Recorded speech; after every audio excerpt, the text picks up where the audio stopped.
기독교 강요 4권 제12장 6번째.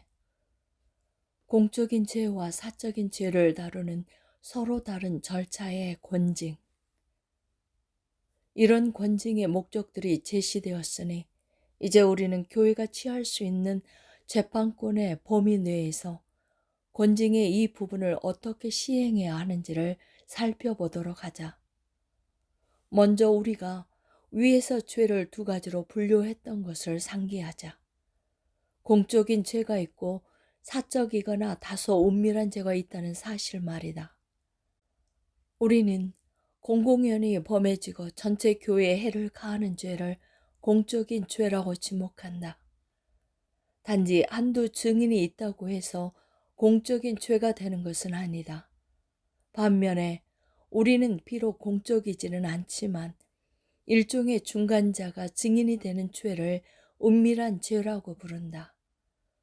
아직 교회 판단에 맡겨지지 않은 위선자들의 죄가 그 한 예이다.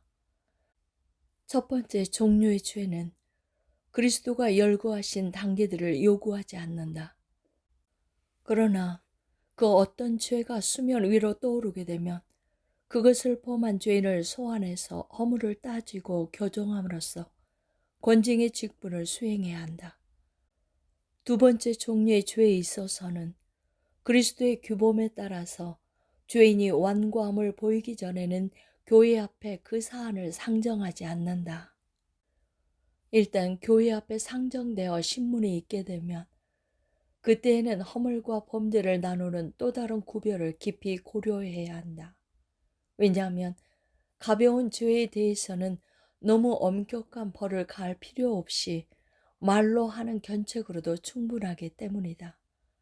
이 경우 죄인을 강팍하게 하거나 혼란에 빠지게 해서는 안 되며 그가 자기를 돌아보고 돌이켜서 교정을 받게 된 것을 슬퍼하기보다 오히려 즐거워하게 해야 한다. 그러나 악행에는 더 거친 처방의 징계가 가해져야 한다. 자기의 악한 행실로 나쁜 선례를 보여 교회에 심각한 손상을 가한 자는 단지 말로 하는 징계로는 충분하지 않고 그가 자기의 회개에 대한 믿음을 가질 때까지 일정 기간 성찬의 교제에 참여하지 못하게 해야 한다. 우리가 보듯이 바울은 근친상간을 일삼는 그 고린도 사람을 말로 책망했을 뿐만 아니라 교회에서 제거했으며 또 고린도 사람들이 그 사람을 그렇게 오랫동안 용인했던 것을 꾸짖었다. 한층 더 선했던 고대 교회에서는 합법적인 통치를 행하면서 이 같은 권징의 질서를 준수했다. 만약 어떤 사람이 악행을 범하여 사람들을 걸려 넘어지게 하는 데 이르렀으면 먼저 그가 성찬에 참여하는 것을 삼간 후 하나님 앞에서 겸비하게 자기를 낮추고 자기의 회개를 교회 앞에서 입증하도록 명령했다. 그뿐 아니라 타락한 것들에 연루된 자가 회개한 표로서 엄숙한 예식들을 치룰 것이 요구되곤 하였다. 이런 것들을 행하여 교회가 만족할 정도가 되면 회개한 자는 안수 가운데 받아들여져 은혜를 누리게 되었다. 키프리아누스는 매우 자주 이 받아들임을 평강이라고 불렀다. 그는 또한 그런 예식을 간략하게 다음과 같이 기술한다. 그들은 합당한 기간 동안 회개한다. 그리고 공적인 고백을 하는 데 이르고 감독과 성직자의 안수를 통하여 교제의 권리를 취하게 된다. 감독이 자기의 성직자와 함께 이와 같은 화목의 절차를 주관하였지만 동시에 회중의 합의도 요구되었다. 이 점에 대해 키프리아누스는 다른 곳에서 밝힌다. 7번째, 모든 사람에게 동등하게 적용되는 권징의 엄중한 품격은 그것을 주재하시는 그리스도에게서 비롯됨. 아무도 이 권징에서 면제되지 않았다. 군주들과 일반 성도 모두가 그것에 속하였다. 이는 마땅했다. 왜냐하면 권징은 모든 왕의 홀과 면류관을 받기에 합당하신 그리스도에 의해서 수립되었기 때문이다. 그리하여 데오도시우스는 자기가 저지른 데살로니가에서의 학살로 인하여 암브로시우스에 의해서 교제에 참여하는 권리가 박탈되자 몸에 휘두르고 있었던 왕의 표장을 모두 다 떼어내고 교회 안에서 남들에게 속아 저지른 자기의 죄에 대하여 공적으로 통곡하면서 신음과 눈물 가운데 은총을 얻고자 기도하였다. 위대한 왕들이라고 해서 왕 중의 왕이신 그리스도 앞에서 간절히 무릎을 꿇고 외원하는 것을 불명예라고 판단해서는 안 된다. 그뿐 아니라 교회에 의해서 재판을 받는 것도 언짢게 생각해서는 안 된다. 왜냐하면 그들은 자기들의 궁정에서 듣는 것이 거의 아첨 외에는 없으므로 주님이 보내신 사제들의 입을 통하여 교종을 받는 것이 더 한층 필요하기 때문이다. 오히려 그들은 사제들이 그냥 넘어가지 않기를 바라야 한다. 그래야 하나님의 관대하게 눈감아 주심을 얻을 수 있기 때문이다. 이 자리에서는 이 재판권이 누구에 의해서 행사되어야 하는지는 말하지 않는다. 이에 대해서는 이미 다른 곳에서 논의한 적이 있었다. 지금은 단지 다음을 언급하는 것으로 충분하다. 바울이 그 고린도 사람을 출교한 것은 합법적인 절차였다.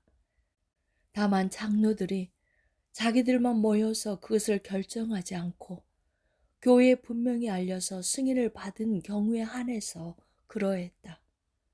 이러한 방식으로 회중의 대다수가 비록 일을 처리하는 자리에 서지는 않지만 그 무엇도 몇몇 소수의 유욕에 좌우되는 일이 없도록 증인과 수호자로서 감시하는 역할을 감당한다.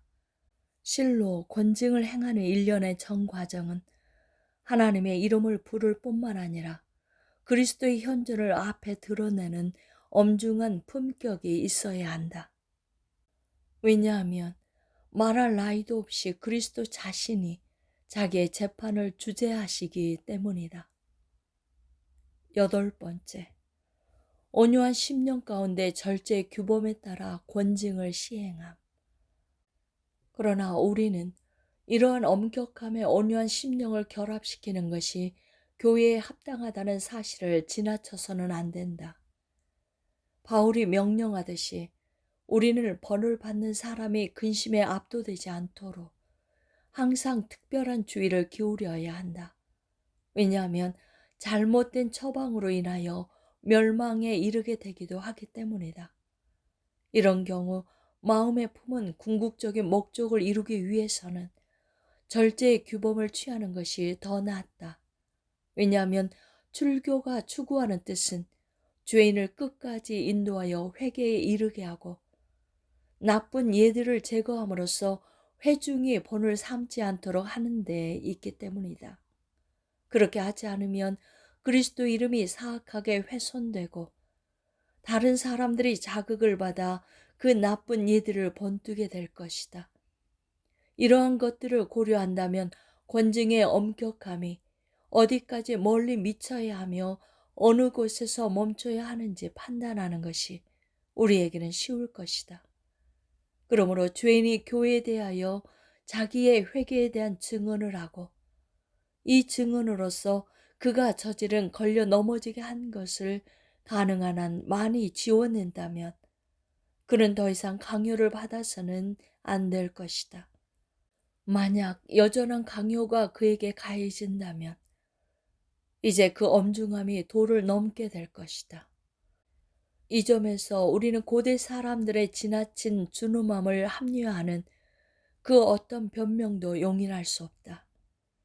그들은 주님의 명령과 완전히 동떨어졌으며 또한 극히 위험했다. 그들이 엄숙한 회개를 요구하고 때로는 7년, 때로는 4년, 때로는 3년, 때로는 일생 동안 성찬의 교제에 참여하는 자격을 박탈하였으니 이것이 큰 위선이나 극단적인 절망을 낳는 것 외에 다른 무엇이 될 수 있겠는가? 마찬가지로 다시 타락한 자에게 두 번째 회개를 용납하지 않고 그의 삶의 끝에 이를 때까지 교회에서 내쫓는 것은 아무 유익도 없고 이치에 맞지도 않았다. 건전한 판단으로 사안의 경중을 헤아릴 줄 아는 자는 누구든지 그들이 이에 대해서 사려 분별이 부족했음을 인정할 것이다. 그러나 나는 여기에서 공적인 관습을 부인하는 것일 뿐이지 그렇게 행한 모든 사람을 정죄하는 것이 아니다.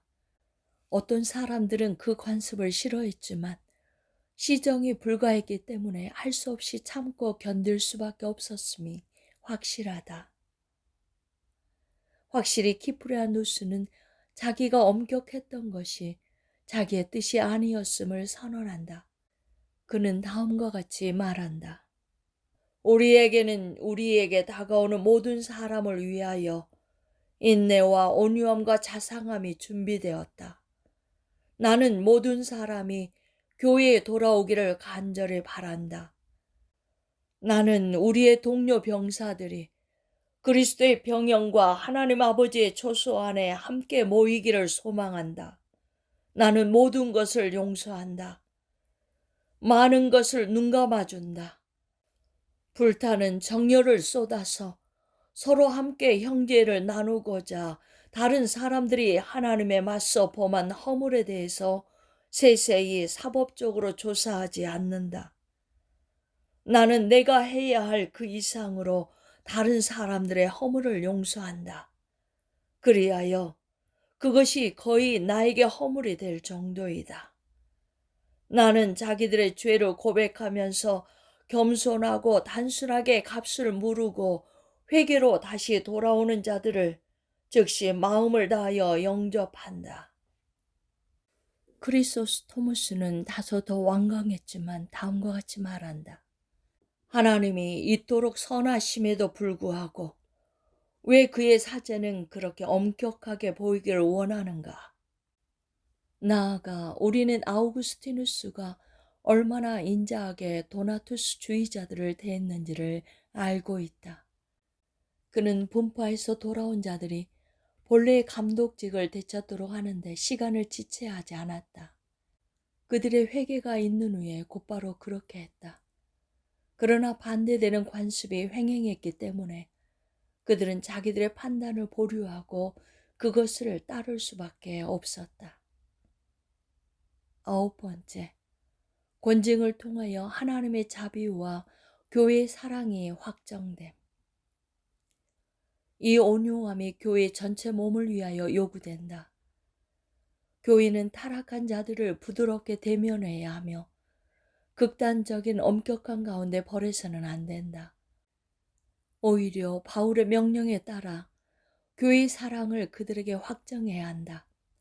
마찬가지로 공적인 일들을 맡지 않은 일반 성도들도 누구든지 그들 자신을 이 관용과 자상함에 길들여야 한다.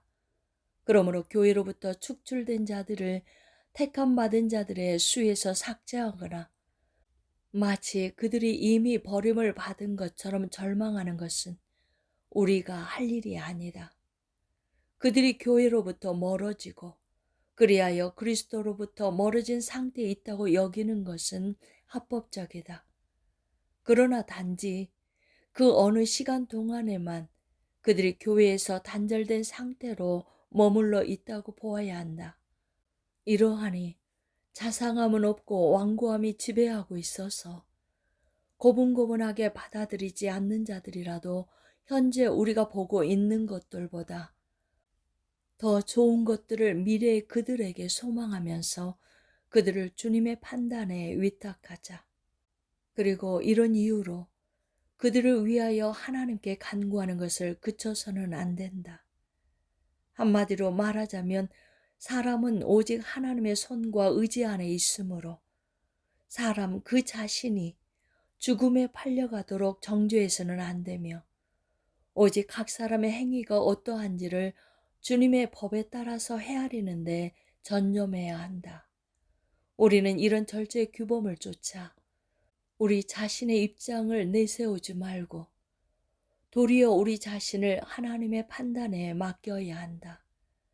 하나님의 능력을 제한하고 그의 자비를 법에 예속시키기를 원하지 않는다면 자기 판단에 빠져서 교만을 떠는 방점을 더하지 않도록 하자. 하나님이 언제나 바라시는 것은 최악의 사람들이 최고의 사람들로 변화되는 것과 외인들을 교회 속에 접붙이고 타인들을 교회에 받아들이는 데 있다. 이와 같이 주님은 사람들의 견해를 비웃으시며 그들의 성급함을 무색하게 하심으로써 그들이 감히 판단하는 권리를 자기들을 위하여 과도하게 남용하지 못하도록 막으신다. 10번째, 출교는 저주와 달리 행실을 문제 삼아 형벌을 가하지만 돌이켜 교회의 화목한 교제에 다시 받아들이며 구원에 이르도록 애씀. 그리스도가 자기의 백성에게 무엇이든지 너희가 땅에서 매면 하늘에서도 매일 것이요 라고 하신 것은 그 매는 힘을 교회 견책에 제한하시겠다는 뜻이다. 이로써 출교된 자들은 영원한 파멸과 저주에 내던져지는 것이 아니라 자기들의 삶과 도덕적 품행이 저주를 받았다는 사실을 듣게 됨으로써 자기들이 회개하지 않으면 영구적인 저주에 놓이게 될 것이라는 사실을 확신하게 된다. 출교는 저주와는 다르다. 저주에 있어서는 모든 은총이 제거되고 사람을 영원한 멸망에 떠맡겨 예속되게 한다. 출교에 있어서는 사람의 도덕적 품위에 죄가 있음을 확정적으로 판단하고 처벌한다. 출교는 비록 사람에게 형벌을 가하지만 미리 그에게 미래의 저주를 경고함으로써 그를 불러 돌이키게 해서 구원에 이르도록 한다. 그렇게 되면 화목이 있게 되고 교제로 나아가는 회복이 뒤따르게 된다. 수체 저주를 하는 일은 거의 없거나 아예 없다. 그러므로 비록 교회적 권징에 따라서 출교된 자들과 더불어 친근하게 살거나 긴밀한 내적인 교제를 갖는 것이 허용되지는 않는다고 할지라도 우리는 가능한 모든 방법을 다하여 그들이 돌이켜 더 좋은 열매를 맺는 삶을 살도록 하고 그들을 교회 연합체와 하나됨 속으로 받아들이는데 애써야 한다. 그리하여 사도는 다음과 같이 가르친다. 그러나 원수와 같이 생각하지 말고 형제같이 권면하라. 이 자상함이 사사로이 행해지거나 공동체적으로 행해지거나 간에 유지되지 않으면 권징은 곧 악화되어 도살이 되고 말 위험이 있다.